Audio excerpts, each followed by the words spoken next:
1인당 생애주기 적자 추이를 살펴보면 약 85년간의 삶에서 한국인의 흑자 인생은 34년이라는 통계가 나왔습니다. 27세부터 61세까지만 흑자를 기록하고 나머지는 다 적자란 얘기죠. 43세에 소득 정점 구간에 돌입한다고 합니다. 알파 컨덕터 채널을 구독과 좋아요, 알림 설정까지 누르시면 흑자 구간을 넓힐 수 있습니다. 구독, 좋아요. 또 이런 기사가 있습니다. 단돈 50만원이 없어서 소액 생계비 대출에 13만 명이 몰렸다. 당장 수십만원 구하기도 어려운 취약계층이 고금리와 경기 부진 여파로 크게 늘어난 영향으로 분석된다고 합니다. 반대로 2030 몰리더니 초대박, 3조 잭팟 터졌다는 신세계 백화점의 뉴스가 있습니다. 국내 최고 수준의 명품 라인업에다 2030 세대를 정조준한 상품 기획 MD를 더해서 새로운 소비층을 적극 유치한 결과라고 합니다. 이렇게 우리는 초양극의 시대를 살아가고 있습니다. 누군가는 소액 생계비 대출을 받고 누군가는 백화점 명품 쇼핑에 수백 수천을 소비하는 초양극의 시대입니다. 현재 이런 양상은 시작에 불과할 것이라는 생각이 듭니다. 앞으로 이런 초양극화 현상은 극단적으로 지속 증가될 것입니다. 우리 생애 주기에 흑자 구간은 평균적으로 34년 정도밖에 안 됩니다. 첫 번째 영상에서 말씀드린 투자가 선택사항이 아니라 필수가 되어버린 시대를 살아가고 있습니다. 이 영상을 보고 계신 여러분은 이 영상을 시청하는 것만으로도 이미 반쯤 성공하신 겁니다. 최근 증시는 기준금리 인하의 기대감과 함께 연말 산타랠리를 제대로 만끽하고 있는 과열 구간입니다. 기준금리가 인하되고 정말 증시가 올랐을까요? 과거 사례를 살펴보겠습니다. 98년부터 2022년까지의 미국 연방준비은행 기준금리 차트인데요. 2001년 1월 3일부터 기준금리를 인하하기 시작했습니다. 이때죠. 그리고 어떻게 됐을까요? 닷컴 버블이 터졌습니다. 그 다음은 2007년 9월 18일부터 기준금리를 인하했습니다. 그리고 수개월 뒤에 리만 브라더스 사태, 글로벌 금융위기가 발생했습니다.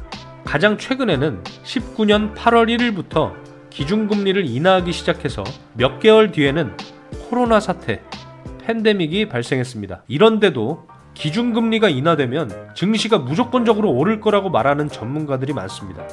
물론 그만의 이유가 있을 겁니다. 이번에는 다릅니다. 이번에는 확실히 다릅니다. 라고 말할 겁니다. 습관인가? 아무튼 우리는 알파 컨덕터 채널의 구독자분들은 위험을 제대로 인지하고 있으면 될 일이라고 판단됩니다. 1980년대에는 2000년대와 마찬가지로 기준금리 인하 이후에 하락이 있었습니다.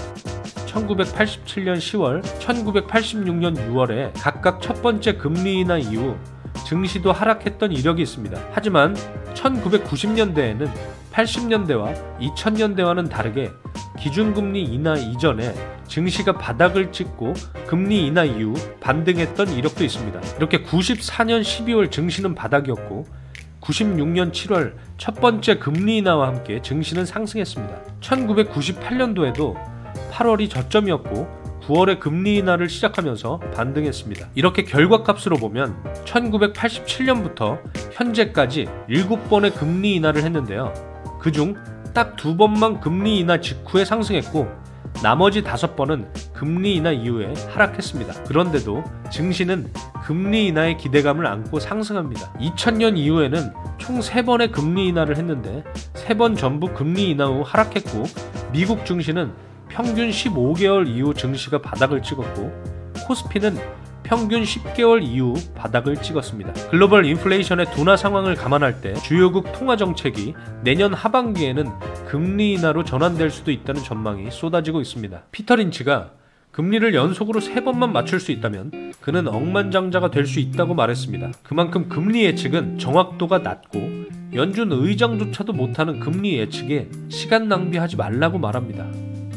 피터 린치는 또 말합니다. 시장이 10% 이상 하락한 경우가 50번 있었고 93년간 50번이었기 때문에 2년에 한 번은 10%가량 증시가 하락한다고 말이죠. 언제 올지는 아무도 모르지만 하락장은 분명히 온다고 말했습니다. 저도 동의합니다.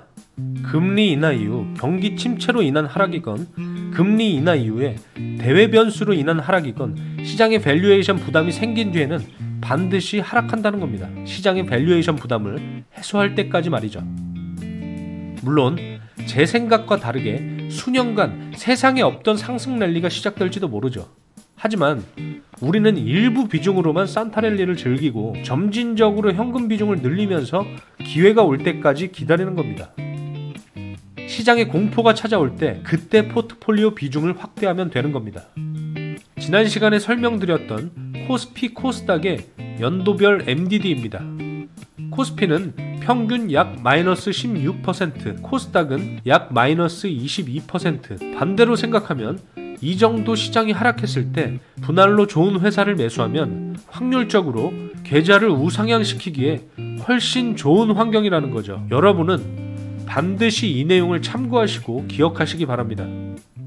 제가 또 그때가 되면 이제는 적극적인 매수 구간이다 라고 영상 올려드리겠습니다. 지금 보시는 그래프는 M2 광희 통화와 S&P 500의 비교 차트인데요. 이렇게 통화량이 증가하면 통화량의 증가 속도보다 훨씬 빠른 속도로 S&P 500이 상승하는 추이를 보이고 있습니다. 하지만 통화량이 감소할 때는 증시가 선제적으로 더 빠르게 하락합니다.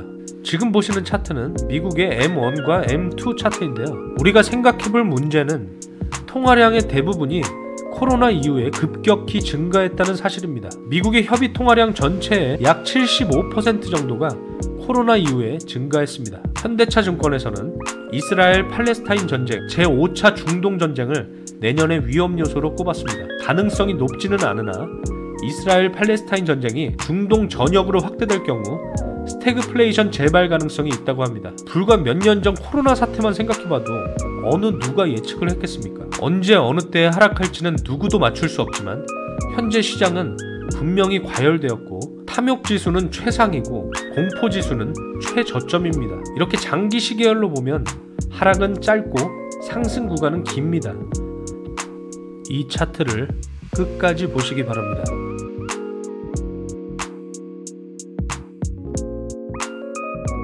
기회는 준비된 자만이 잡을 수 있는 겁니다. 다들 다음 기회를 기다리며 열심히 공부합시다.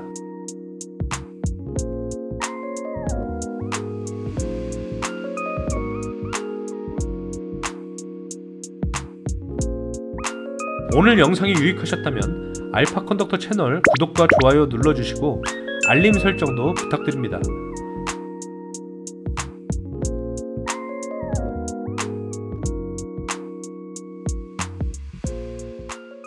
다음 시간에 더 유익한 내용으로 찾아뵙겠습니다. 금융시장 초과수익 지휘자 알파 컨덕터였습니다.